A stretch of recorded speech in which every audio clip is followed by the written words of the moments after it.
I just posted something a couple of days ago about a cool checklist, and I was super excited. I put a lot of work into it, and then it totally flopped. I don't know. I think maybe 10 likes, no comments, no leads, no messages. So again, my wonderful brain starts with, "Oh, you're a bad writer. Why are you even trying this?" And after I ate chocolate and stopped crying, I thought about what can I do differently? And fortunately, Laura is here with us today. Laura is an expert copywriter that specializes in helping lost cases like me on how to write great copy. And specifically, we will talk about how to write great invitation posts. So you have a new program and you want to get people excited about it, join your program, reach out to you, and that's what we're going to talk about. So the cool thing is, and we just talked about this, Laura, we like formulas and we like inspiration and guidance to actually understand how do I go about writing a post like this, and how do I have a really strong call to action so I'm not sitting there waiting for this pity like from my mother because she thinks, "Oh, you made it, that's so cute." But instead, people are really excited and reaching out to us. Before we jump into the content and before I give Laura a couple of seconds to introduce herself, I want to make absolutely clear that you're not wasting your time. So if you're here and you think, "Oh, I don't want to get new clients, I don't want to waste my time on social media," or if you don't think choosing your words carefully matters, then you will probably not get the most out of this conversation because we will talk about the power of words. But if you want to really understand how to describe your coaching and the amazingness of your coaching with your words, so clients want to learn more about you, they DM you, "Oh, tell me more," then you're right here with us. And I hope you will get a lot of inspiration to write your own invitation post to your new program. I see already a couple of people join us, so thank you so much for being here. Laura, I've talked a lot. Now I want to hear from you. We're talking about copywriting and how to write great invitation posts. How did you even come up with some of the solutions that we are going to talk about today? Oh, that's a good question. And I have to say, I love all of the way you bring in comedy. I'm sitting over here, like trying to be quiet so that people can hear you while also like stifling my laughter because you're very entertaining to listen to. Thank you. But anyway, you asked me a question.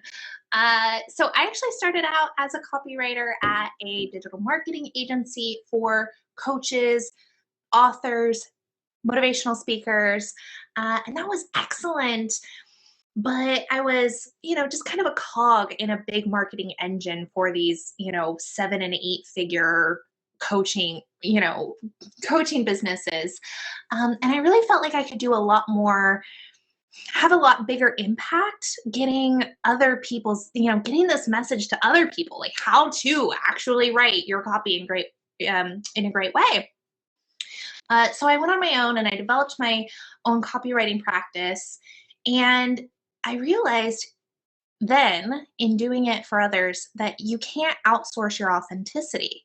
Like, no matter how great of a copywriter I am, I'm never going to be you. So that's when I got really passionate about dissecting what I was doing as a copywriter to make those formulas so that I could teach them to other people so that they can share their voice in a really impactful and powerful way. So. Yeah. And we talked a little bit before we went live. And what I really like about your approach is you're not going to share these 5 words to use. Instead, you're going to help us how to actually talk about what we coach, because for everyone who is watching, you are the only person who really deeply understands your coaching. And Laura is here to just squeeze out the juiciness and really get us going. Okay, so I see people are here, people are watching, and I tend to be coach as well, and I tend to ask very direct questions. So, Laura, I have a new program and I want to get DMs all over the place. How do I start? That's a really good question. So I think there's a couple of things that most people aren't doing right now that they could be to really increase the amount of DMs that they're getting. And it's not the sleazy DMs that you get in your DM box that is like, hey, come buy my thing. First of all, we forget about micro yeses. Most of us, like, give me like a high five or a hand raise, whatever that emoji is. Give me that. If like a sales coach or copywriting coach or messaging coach or business coach has ever told you about getting those micro yeses, getting people to say yes. I think Tony Robbins is famous for saying true or true when he's talking, or people will say right or right. Am I right or am I right? Right? They're wanting you to say yes, yes, yes, yes, yes. And so I think one of the main things we forget about when we're first introducing a new program or first making invitations is that we want to get people saying yes all along the way. We don't want to just throw a DM me at the bottom of, some random post and think, oh, I'm just going to be flooded with DMs. We want to be really strategic in how we're getting them to raise their hand, say, yes, that's me. Yes, I have that problem. Yes, I want that solution. Yes, I'm interested in that particular program every step of the way. Ooh, okay. Micro yes. Right or right. I mean, we have to keep it fun, and we have to start with something. And okay, micro yeses, and we're missing micro yeses. Can you tell us, if we are completely new to this, how could a micro yes look like? A really simple micro yes, or a series of micro yeses? Yeah. So before I even introduce my program, which I speak very directly in my post, and I'll teach you how to speak really directly to my program in a post. But before I even introduce my program, I usually do a series of several posts that just gets people saying yes, meaning I'm saying, hey, put your little high five emoji hand in the comments if this is you, or if you've experienced this. Or I'm saying, hey, I'm thinking of creating something to solve XYZ problem, but I want to make sure you'd be interested first. Let me know, type interested in the comments if that's something you would want. Like, actually get them to say, type, power in the comments if you're feeling the power of high conversion copy, right? So we're getting them to say, yes, yes, that's me. I want that thing, even before we say, okay, here's the thing you said you wanted. So that's a big one. Another mistake, not to get too far off topic, but they're actually fairly closely related, is then when I do see, so the first problem is I see coaches just kind of slap a DM me at the bottom of a post, and there's not really an intentional micro yes process or call to action process involved. The other thing that I see is kind of the opposite, right? It's all about the features of the program. And so they're just talking feature after feature after feature, X number of calls or sessions or minutes or Voxer support. And they're not really getting to the benefits of the program. So I see kind of these two, like, either we're just slapping a DM because we're scared to make a strong call to action, or we're overemphasizing all of the features. Kind of the two things that I see happening a lot. Ooh, and I already feel a little excited, because what's really interesting is it's not this idea of I'm totally quiet and I don't talk about that I'm studying for a nutrition certification. I all keep it to myself, and then suddenly this, hey, I'm a nutrition coach, and suddenly people throw money at me because finally he revealed his big secret I didn't know about. So actually the invitation post starts a couple of days, maybe even weeks before, when you maybe study, or maybe you're thinking about the program that you want to design, and you throw in these small nuggets, maybe little Insta stories. Are you more interested in this or this? Or do you like this topic or this topic? Yep. And let's say we talk about the feature. Let's say we are talking about, for example, a video call. What would be the feature, and how would you describe the benefit of a video call? Yeah, well, I mean, it depends on the purpose of the video call, right? So, for a lot of folks, especially let's say, you're helping people with their nutrition, is the video call to give them accountability? Is it to give them check-ins? Is it to, give them education or, help them come up with creative ideas? So, I'll just get really specific. I actually use a health coach. And one of the things when I'm thinking about the benefits, okay, I have a weekly check-in. That's a feature. The weekly check-in is the feature. I'm not getting anything out of that weekly check-in except for the benefits that I'm getting out of it. Does that make sense? The check-in itself is not what's valuable to me. What's valuable to me, there's a saying in copywriting where there's two of them. There's one that says, you don't sell the mattress, you sell the good night's sleep, right? You sell the benefit, not the feature. Or you don't sell the drill, you sell the hole in the wall. So you don't sell the weekly check-in.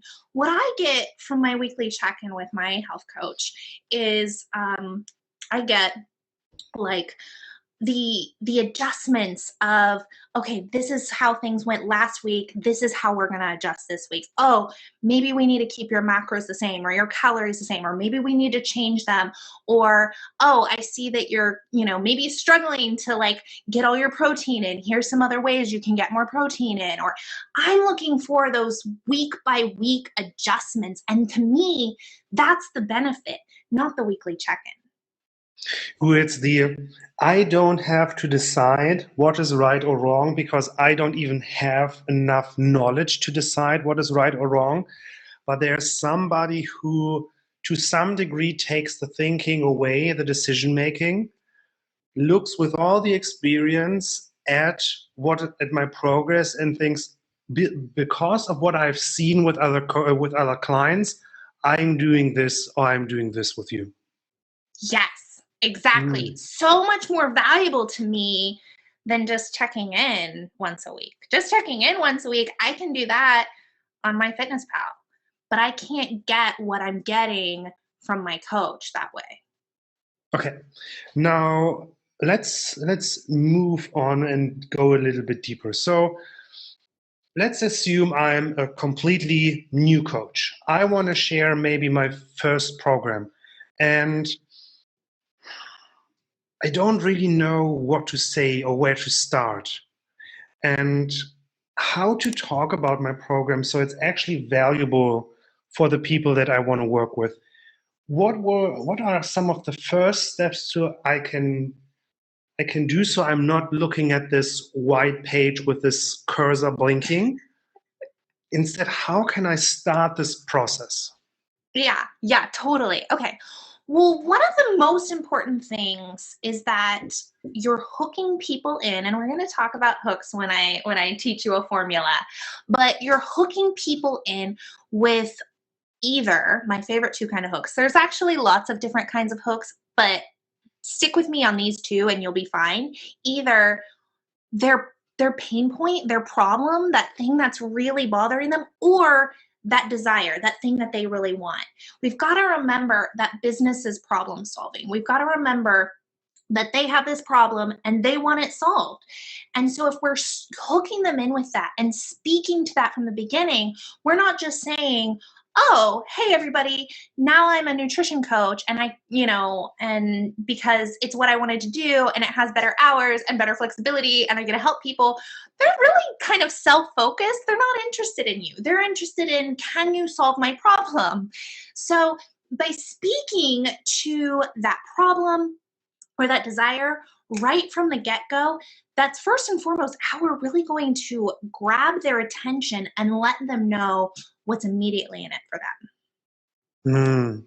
So if we go back to your coach, this would be something about, less confusion, more clarity, and you get out of your head and actually starting to implement? Yeah, totally. Okay. Totally. 100%. So maybe it would be like a hook, like, are you feel like you've tried everything and nothing's worked and now you're wondering, or feel like there's so many options you don't know which one to choose, right? So a hook like that for somebody who's maybe feeling so overwhelmed by all of the different options in a nutritional place and just is really, in my case, kind of looking for that person to tell me what to do. Yeah. Because I know I'm like, hey, this is not my expertise. I'm clueless. Let me trust the expert. So if that's you, you might want to appeal to that pain point of like, it's freaking confusing to somebody who doesn't understand nutrition to look at all of the options that exist. Yes, and if I just spin it for a second further, I think about busy moms, young families, maybe entrepreneurs who are trying to do all the Facebook lives and social media and everything. And we just want to outsource this part of thinking somewhere else. And I absolutely love it. So we have, I just realized one yeah, of the reasons we get along so well is we're both big hand motion people. I'm like, I'm always doing big hand motions and I'm watching you and you're doing these big hand motions and I'm like, oh my gosh, we're the same. I think, yeah, I think this is a completely different conversation in the way of how can we stand out by just being our authentic selves. So we start with the pain or with the desire. Mhm. And you mentioned something about a formula. Can you walk us Yeah. through? So we have a desire or a pain. How do we continue from there? Yeah. Okay. Get ready. This is if you aren't driving, I see that Sandra's driving. But if you're not driving, grab a pen or pencil because you're gonna want to write this down. I'm gonna give you a step-by-step formula. And Robin and I were talking about this before we went live, and I really like it when people follow my formulas. Like I really like it. I told him I was like, I secretly don't like it when my students don't follow my formulas. So follow my formula. It works. It works. I've sold out lots of programs for myself and others using this. So the first step, of course, as we just mentioned, is to hook them in with that problem or desire, specifically to the problem or desire that your offer solves. So you want to be thinking with the end in mind here. Like, I teach copy and copywriting and content, sure, but there's lots of different aspects of that. For example, if I was about to create an offer where I'm teaching people how to write content that gets people to your DMs, which is what I usually do, Yeah. I'm not going to start with a hook about, are you struggling to write a sales page? Are you struggling to write an email? Are you like staring at a blank cursor trying to, so I'm not going to, talk about writing ads or sales pages or emails. I'm going to make that specific core problem or desire something that is specific to my offer. So you want to think about that too, right? So if your offer is specific to, giving you accountability on your nutrition, you want to talk about struggling with accountability on nutrition, right? So think about that when you choose your hook. That's step one. You've got to hook people in. You've got to grab their attention. If the first line doesn't grab their attention, they're not going to be able to read any of the rest of it. So in a way, like the most important step. Most copywriters, you guys, will spend as much or more time on the headline as the whole rest of the copy. Robin's shaking his head. Yes, he's heard this before because it's true. I've done this before for sure. I usually draft, by the way, you guys don't have to do this. I usually draft like 8 or 10 different headlines every single time I write one. I never go with the first one. Okay. So that's step one. Step two, I want you to talk about what doesn't work. This can be either what they've tried in the past that hasn't worked for them, maybe with their nutrition, or what they've heard that they're gonna, like maybe like they're looking at trying different other options and they've heard like, oh, I'm gonna have to give up carbs, or I'm going to have to give up bacon, or I'm going to have to give up pizza, like whatever they think they're going to have to do or whatever they've done before, that's failed them. This is doing a couple of things from a buyer psychology standpoint. Number one, we're setting ourselves up nicely to position ourselves as different, as unique, as something new they haven't tried before. In marketing lingo, we like to call this our USP, or unique selling proposition, right? We have a way of distinguishing like why I'm different than anyone else. So we're setting ourselves up nicely for that. We're also we're telling our client, look, it's not your fault. It's not that you failed. It's not that you can't do it. We're building that belief in them. Like, look, it's not you. It's like keto's fundamentally flawed, and Atkins is fundamentally flawed, and this is fundamentally flawed. Like, it's not you. It's like, it's that stuff, right? Yeah. And we're painting them as that brand villain. And let's face it, we all love a good villain to blame. Especially if it takes some weight off of ourselves, right?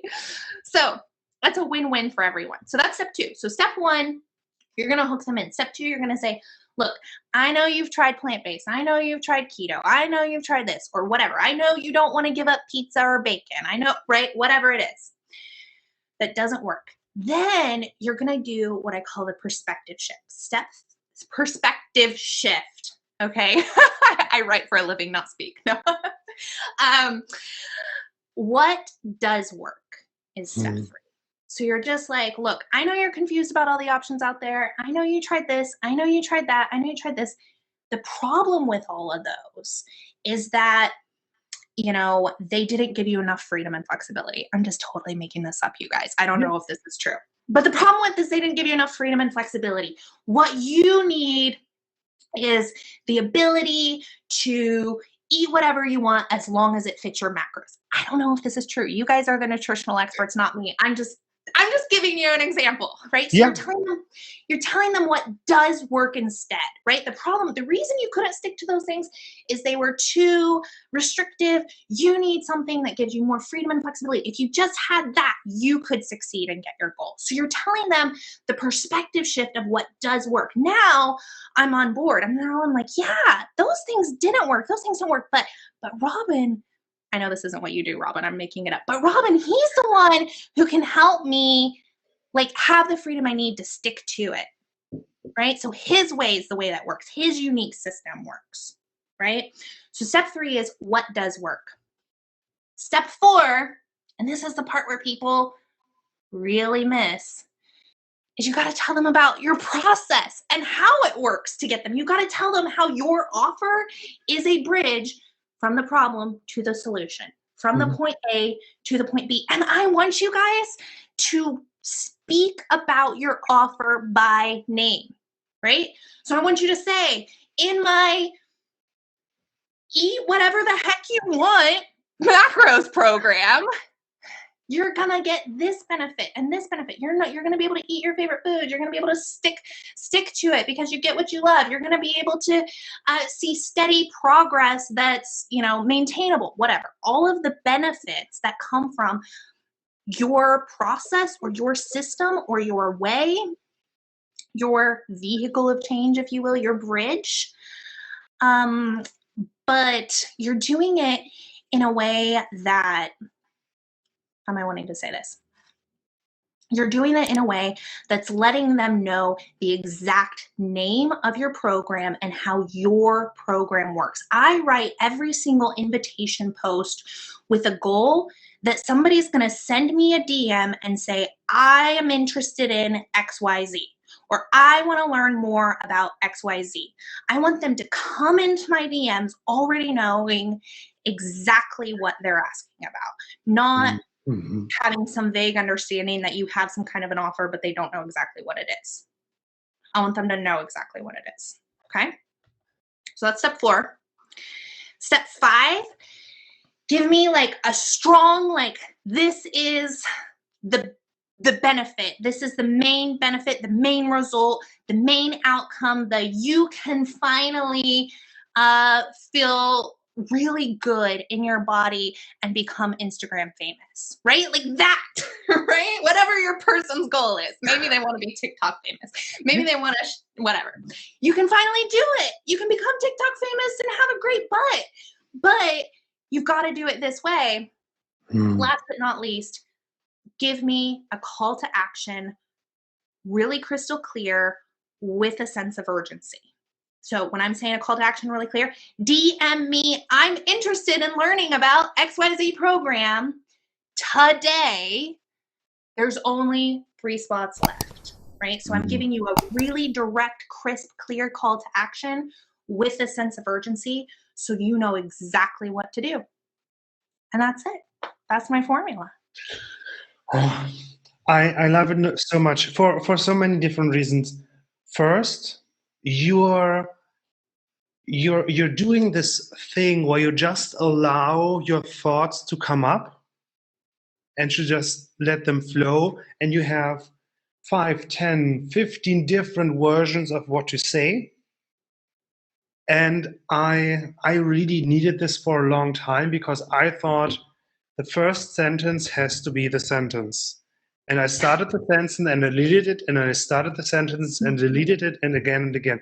So this flowing of, oh, this idea comes up and this idea comes up, and I could talk about this and this, and you just write it down, and you have maybe 10, 15 different headlines and 10, 15 different call to actions, and then you actually, I pick this and this and this and this. This is what I really love. And then also, if we consider this over a longer period, as we talked about these micro yeses over a couple of days, you can actually take some of these ideas about your invitation post and would you be more interested in this or that? And you can actually ask people in Instagram story, for example, is this benefit or this benefit more interesting for you? And for those who are following me on Instagram, I do this all the time. Here are 4 different title ideas for my next video. What title sounds most exciting to you? Oh yeah, here is cool. Okay. Really quick, what I love and what I want to say about what you just said there is, I don't remember who said it, but there's a famous quote about copywriting that's something like, I'm paraphrasing here, great copy is assembled, not written.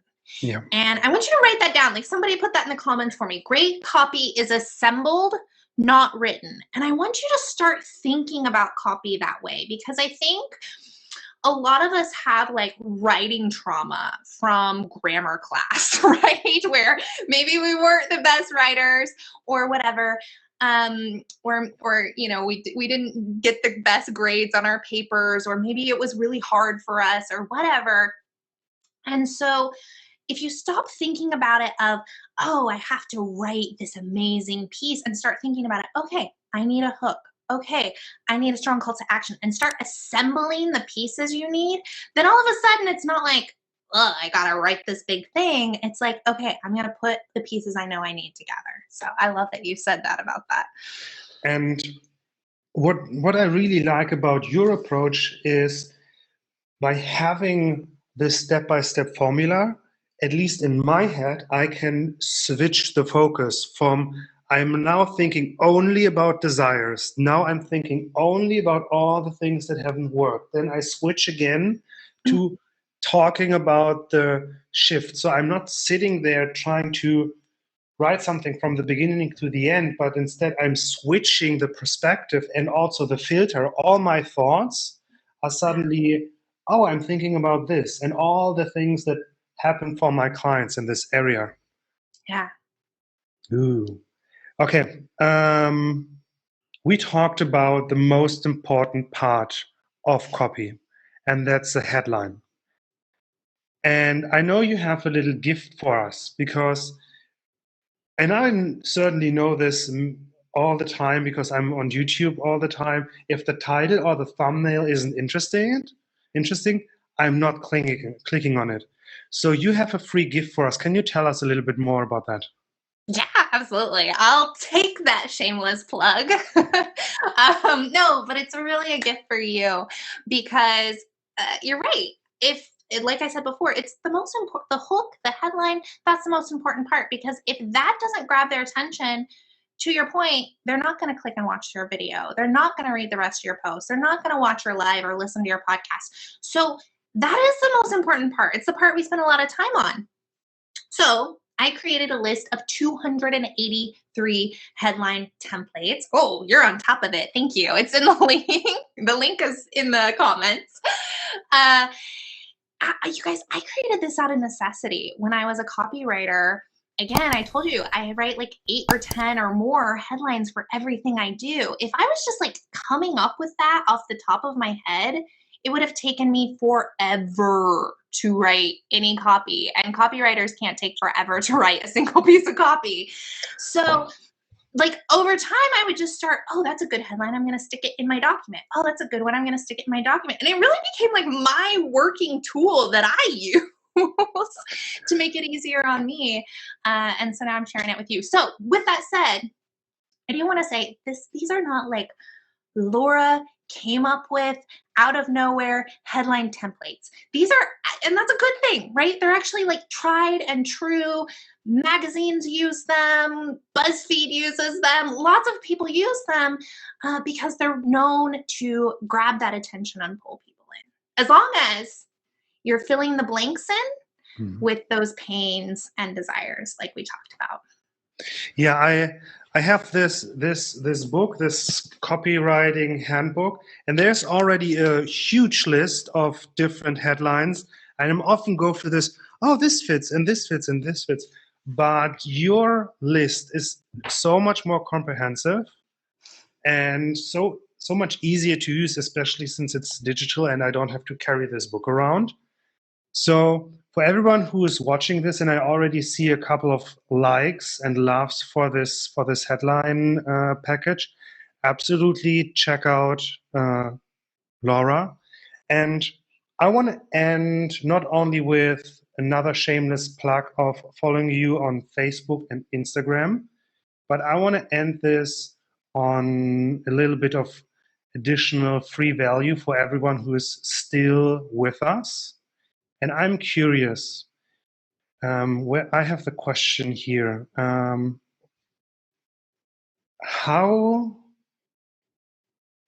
that's the question. You're working with many coaches. And what is one of the number one tip you want to leave people tonight or today?